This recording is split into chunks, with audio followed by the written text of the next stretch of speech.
This is Rob Darrow, and as I reflect back on our Pride Perspective radio shows, it's pretty amazing that we've done 24 shows and we will have done 26 by the end of December.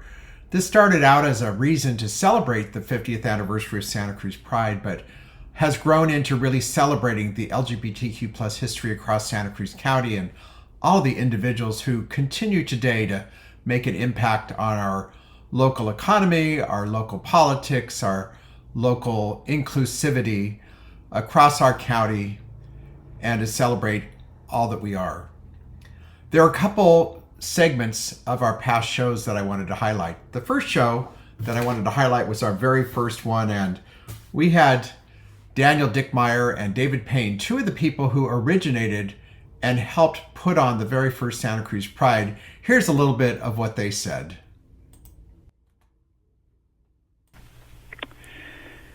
Well, I'll start. This is David. It was a heady time. It was, the early 70s, and we were very young. I was only 21. I was in my last year at UC Santa Cruz. A lot of us were involved in other social justice movements like the anti-Vietnam War movement, women's movement, and it seemed like, kind of a perfect alignment of forces. Even though Santa Cruz at the time was pretty conservative, especially compared to now. The county was half the size it is now, and UCSC itself was in its first decade and only had 5,000 students compared to 20,000 now. But it was very conservative. But, young people are kind of bold, and we don't think about consequences very much. And it actually started out of Cabrillo College, and maybe I'll have Daniel talk a little bit about that. Great. Oh yeah, here I am. Well, it was a kind of a strange time for me because I hadn't lived in Santa Cruz that long, and I didn't really know any gay people, very few, and somehow we just decided. Because David and I were together then, and we had a couple of good friends who really wanted to start an organization, so it just kind of took place, and then somehow, amazingly, we heard about Cabrillo College, and there was one woman who worked in one of the departments. I forget what her department was. She worked with the health department. Billy Paul was her name. Yeah, but the young woman. Oh, yeah. What's her name? I can't recall her name. Anyway, she came to. We decided to have a meeting, and I don't quite know how we got the word out, but we did meet at Cabrillo College in the main meeting room, and everything just kind of, there were some couples and there were some, non-couples and some people who were just curious. It was a pretty good breakdown of women and men, actually, for that first meeting. And so all of a sudden we decided, and of course, I had never been to a Pride March, or I guess San Francisco had been having those, but I'd never been to any organizational meeting like that. And we kind of elected not an official, president or whatever. We were just kind of we were very into collectives. That's what the word was, and we're a collective. So we're all supposed to, work together and not discriminate. And so somehow, pretty soon, I forget what month it was, but we decided we should go for a Pride event. But We thank Dan and David and many others who decided to gather and to put on that first Pride event in Santa Cruz. That planning started in 1974, and then the first Pride events took place June 16th to 22nd, 1975. That included workshops and a concert by Lou Harrison, and that culminated with a Pride picnic in San Lorenzo Park on Sunday, June 22nd. This was the first time queer people came out in such a public way in Santa Cruz, and the queer culture overall has been an integral part of Santa Cruz County ever since. Prior to 1975 and 1974, the Women's Health Collective was founded by Cater Pollock and others and still continues today. Here is Cater talking about the beginning of the Women's Health Collective. Yeah, absolutely. I was a really big part of that. Let's see, I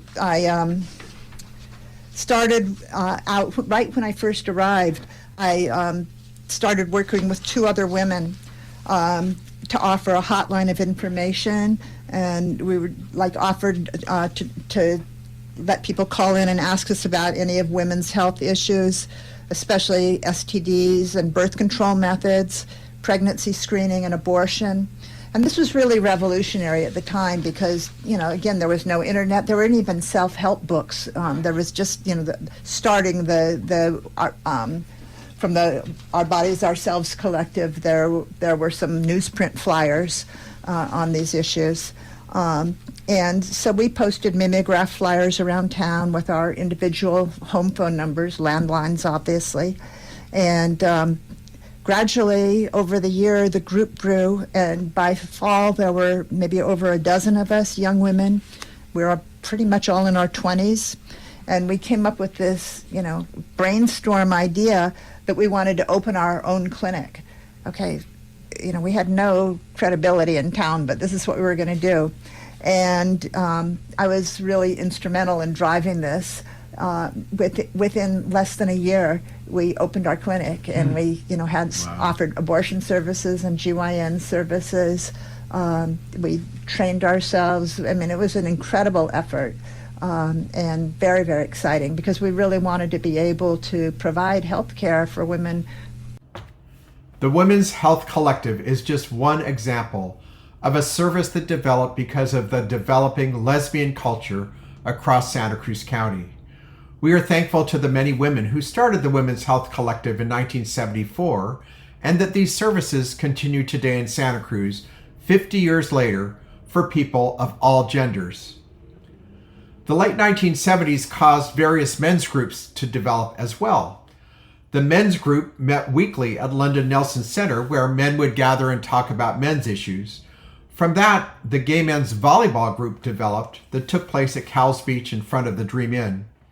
Here you can hear John Laird talking about how gay men's volleyball began, and Patrick Meyer reflecting on the importance of gay men's volleyball in those early days. John, I understand that you started the gay men's volleyball in 1979. How and why did that start? It was Ken Smith and I think it was. Now it's been so long. We put up leaflets. We announced it at the men's group. It morphed into every Wednesday on the beach from the first Wednesday after the time change to the Wednesday before. And it was just this great social thing. Everybody looked forward to it, and it was as much social as it was volleyball. And we would all go out to eat afterwards, and it just became this wonderful social thing. I think it was exactly as we were saying earlier, it was things that people were hungry for. Yeah. And later in my career, when I went to graduate school and then came back to Santa Cruz as a psychotherapist, I often would recommend, because I worked so much with the gay community, I would often recommend going to the Wednesday night volleyball as a way where people who were just coming out could connect. Indeed, the 1970s were an important time in our Santa Cruz County LGBTQ plus history. And with the help of our guests, it has been fun reflecting back about what the 1970s were like, even if we were not around Santa Cruz in those years.